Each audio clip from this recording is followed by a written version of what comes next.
আমার গাড়ি থেকে দুইটা লুকিং গ্লাস নিয়ে গেছে। মোবাইলটা আমার কাছে ধরাই দিল। 7 তলায় যাই এক স্যারের বাসায় বললাম যে স্যার আপনি কি মোবাইল করছেন?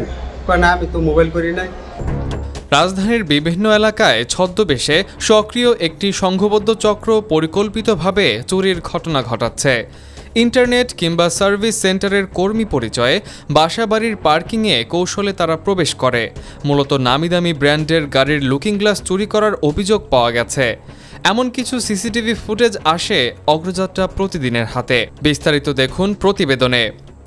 যেমন এই দৃশ্যটি শেরেবাংলা আগারগাঁও এলাকার ভাঙা ব্রিজ সংলগ্ন একটি বাড়ির সিসিটিভি ফুটেজ। চোর চক্রের কয়েকজন বাড়ির দারোয়ানকে ইন্টারনেটের সার্ভিসের বিল নিতে আসছে বলে গেটের ভেতরে প্রবেশ করে। পরে কৌশলে তাকে 9 তলায় নেটের বিল আনতে পাঠিয়ে লিফট বন্ধ করে দেয়। এই সুযোগে তারা সিসিটিভি বন্ধ করে পার্কিংয়ে থাকা একটি গাড়ির লুকিং গ্লাস খুলে নিয়ে দ্রুত সটকে পড়ে। পরবর্তীতে গাড়ির মালিকের নিজস্ব সিসি ক্যামেরায় ধরা পড়ে দৃশ্যটি। ভদ্রবেশে চলাফেরা করা এই চক্রকে দেখে মনে হবে না তারা এমন কাজ করতে পারে, এমনটাই জানান চুরি হওয়া গাড়ির মালিক। বর্তমানে কিছু চক্র সিন্ডিকেট করে কিছু চুরির ঘটনা ঘটতেছে।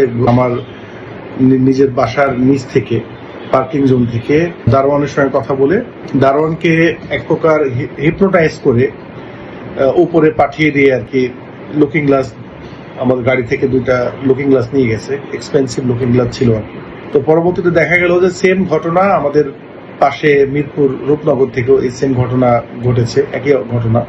এবং সিসি ক্যামেরায় নির্দিষ্ট করে আমরা সেই চোরকে লোকেট করতে পেরেছি। যেহেতু আমাদের কাছে এই চোরের নির্দিষ্ট ফুটেজ আছে, একবারে ক্লিয়ার ছবি সহ আর কি।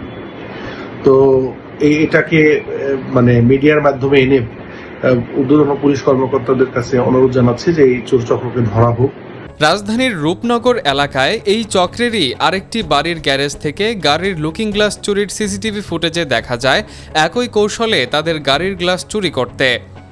আগে থেকে পরিকল্পনা করে আসা এই চক্রটি বাড়ির গার্ডদের বোকা বানিয়ে সিসিটিভি ও লিফট বন্ধ করে গাড়ির গ্লাস চুরি করে চক্রটি, এমনটি জানান এই বাড়ির দায়িত্বে থাকা গার্ড আইনউদ্দিন। উনি আমারে বলতেছে যে আমি একটু ভিতরে যাব, নেটের কাজ করবো। তো উনি বললো যে আমার স্যার আছে উপরে, স্যারে যাইতে বলছে। তা আমি বললাম যে ঠিক আছে, স্যারের ফোন দেন, যদি স্যারে আমার সাথে কথা বলে তাহলে আপনি ভিতরে যাইতে পারবেন। তা আবার হ্যাঁ কই থেকে কথা বলছে আমি জানি না। মোবাইলটা আমার কাছে ধরাই দিল। ধরানির পরে বলতেছে যে হ্যাঁ ওরা নিচে রাইখা আপনি উপরে চলে আসেন 7 তলায়। গেলেন কিভাবে? উপরে গেলাম যে আমার এসে লিফটটা তুলে দিছে, কিন্তু কয় তলায় দিছে এটাও আমি জানি না। লিফটের সম্বন্ধে আমি ভালো মন্দ জানি না। পরে আমি উপরে গেলাম লিফটে, 7 তলায় যাই এক স্যারের বাসায় বললাম যে স্যার আপনি কি মোবাইল করছেন? কয় না, আমি তো মোবাইল করি নাই। তখন জানি আমার কিরকম একটা মনের মধ্যে সন্দেহ লাগে। তা আমি মনে করেন যে লিফটের কাছে গেলাম, যে দৌড়ে নামবো। লিফটের কাছে যাইতেই যে আমার লিফটটা বন্ধ, আমি দৌড়ে নিচে চলে আসি সিঁড়ি দিয়ে। আয়া তাদেরকে বাইরে ওই গাড়ির গ্লাস দুইটা নিয়ে তারা চলে গেছে। এছাড়া মিরপুর, কাজীপাড়া, শেওড়াপাড়া, বনানী, উত্তরাসহ একাধিক এলাকা থেকে এমন চুরির ঘটনার অভিযোগ পাওয়া গেছে চক্রটির বিরুদ্ধে। এ বিষয়ে পুলিশের কাছে জানতে চাইলে তারা জানায় চক্রটি শনাক্ত ও গ্রেফতারে কাজ চলছে। একই সঙ্গে বাসাবাড়ি ও পার্কিং এলাকায় নিরাপত্তা জোরদার এবং অপরিচিত ব্যক্তিদের পরিচয় নিশ্চিত হয়ে প্রবেশের অনুমতি দেওয়ার পরামর্শ দেওয়া হয় পুলিশের পক্ষ থেকে।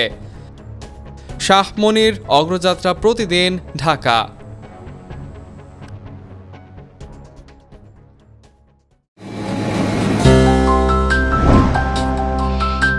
অগ্রযাত্রা প্রতিদিন, নির্ভীক প্রত্যয়ে উজ্জীবিত।